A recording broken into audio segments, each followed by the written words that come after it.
Now, as you probably heard, the South Australian state election was going to be a bit of a yawn because the Liberals have been in the shambles for a long while and the Labor Premier Peter Malinauskas has been riding high. So it was going to be a lay-down misère.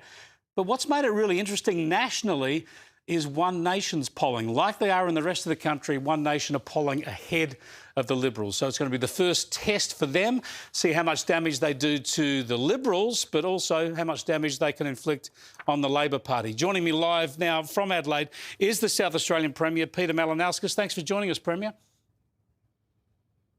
My pleasure, Chris. Thanks for having me. First up, I want to ask about an interesting policy you announced on the weekend. The housing crisis is national, of course. A lot of people concerned about older people living in big houses and not being able to downsize. You're offering a big stamp duty incentive to try and help those people downsize into smaller new properties. Do you think this is a policy that could be transferred nationally? Well, who knows, Chris? I think everyone around the country is looking at each other's jurisdictions to see what policy interventions work when it comes to the housing crisis. And as far as South Australia is concerned, my government has had one singular objective, and that is just to increase supply.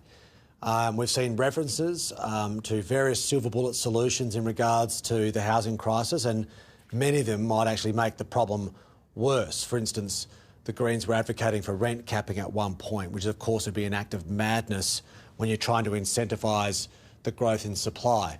Now, one thing that we did a couple of years ago was abolish stamp duty altogether for first home buyers if they buy a new build or off the plan or moving into a place that hasn't been lived into before. They pay zero stamp duty. So what we have seen out of that is a growth in housing supply. We've now got the fastest housing growth rate in the country.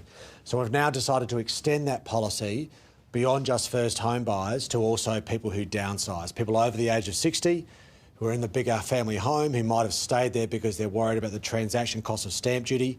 Well, we're now removing stamp duty on properties up to $2 million, provided they're moving into a new build, to continue to see more supply come into the system. Yeah, I think it's an interesting idea. It'll be interesting to see how it goes, and I've no doubt that other state governments will look at it if it works. Let's talk about One Nation.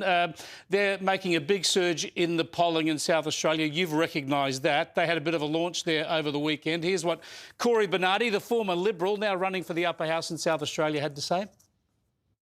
One Nation is different to the Liberal and Labor parties. We're different to the uni party, as I like to call them. We actually mean what we say, and we say what we mean. And I'm happy to say that our priorities are unashamedly the people of South Australia. Now, One Nation primarily are taking their polling support from the coalition parties, and I'm going to show some vision now that might interest you, Premier, because our Sky News cameraman has just managed to pick up some vision of Corey Bernardi drinking outside of the famous Exeter Hotel on Rundle Street with Liberal Senator Alex Antic, who's been rumoured to be a possible recruit for One Nation. He's always denied that, but that's an interesting pairing on Rundle Street, Premier. Oh, well, in politics, Chris, as you well know, you never say never. Just listening to Corey Bernardi there, he said, well, what makes him different is that he's for the people, which is, I'm pretty sure that's the reason why everyone decides to get into public life, even though I might disagree with them completely. But look, I think, you know, the rise of One Nation is worthy of recognition. I think it's worthy of contemplating what's driving that along. Could they take any seats from Labor, or they only come from the Liberals? Well, I think if you're a politician, if you're elected to Parliament and you think there's such a thing as safe seats these days, you are completely naive to what's going on in the world around us. I think the fastest way to lose a vote is to take it for granted, right? And that extends up to the seat level and then the government level as well. So as far as I'm concerned, though, Chris, like, we've got the state's economy firing, we've got wages growing, we've got housing supply on the up, and we are the first to acknowledge there's a lot more to do. And I'm just going to focus on the bread and butter. I'm going to focus on growing the economy to get more people in better paid jobs and be able to afford houses to live in with actual policies to achieve it. We've spoken about abolition of stamp duty as a tax on lots of people to achieve that. So, you know, I'm not out just talking in rhetorically or in slogans. We've got a lot of policy that we've been announcing, and We've got more that we announce into the future, because that's what a serious political outfit, a serious party of government seeks to do. But now you're very, I don't in any way talk down, you know. Yep, sorry, there's a bit of a delay there. I didn't mean to cut you off. You're very pro-immigration, and you've criticised One Nation for some of what they've had to say on immigration. Are you concerned about the Islamic State families coming back into Australia? And if they do, would you expect that the federal government would alert you as a state premier to any ISIS families coming into your state? Well, we would certainly expect our security operations, namely through South Australian Police, to be advised of any risk that the Commonwealth is aware of. Absolutely. Nothing's more important than keeping the community safe. And when it comes to immigration, when you say I'm pro-immigration, what I'm pro is thoughtful, well-calibrated, sustainable immigration, which of course safety has to be the paramount consideration. What I reject though, Chris, is a style of politics that seeks to sort of drive division and discord through the community rather than just focusing on some obvious truths, which includes the fact that in an environment where we've got full employment, and that is certainly true in South Australia at the moment, you know, we've got skill shortages everywhere I look. And the type of areas that worry me the most is housing construction, because I've actually got to build more homes for Australian citizens who are choosing to live in South Australia because of all the job opportunities. That's the first challenge. And the second challenge I've got is in some areas we've got an ageing population.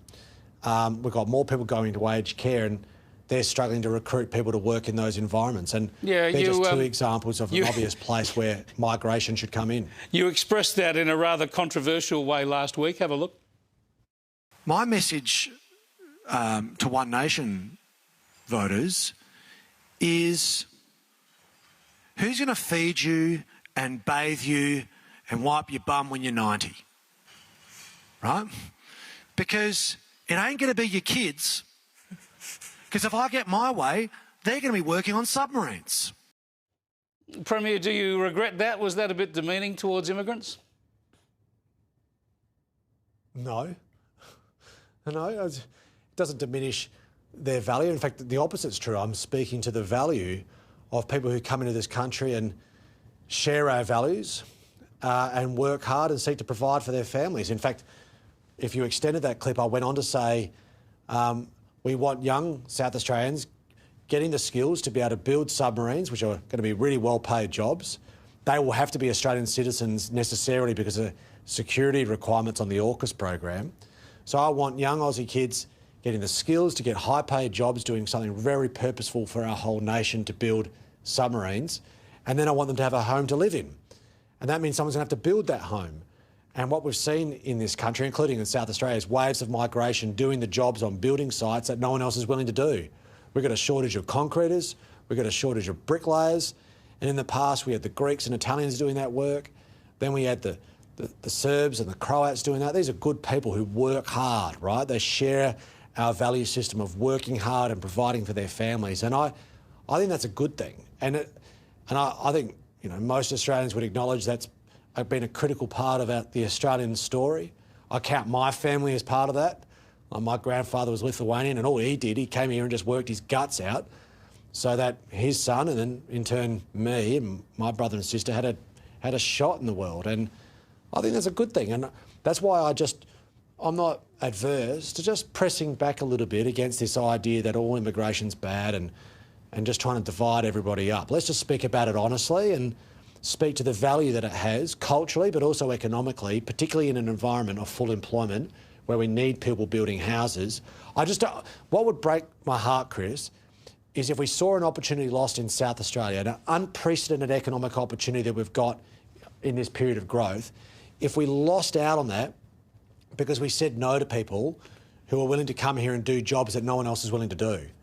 Right? We need people here building homes to unlock that economic opportunity. And it would break my heart if we lost that chance because of a misplaced debate on migration.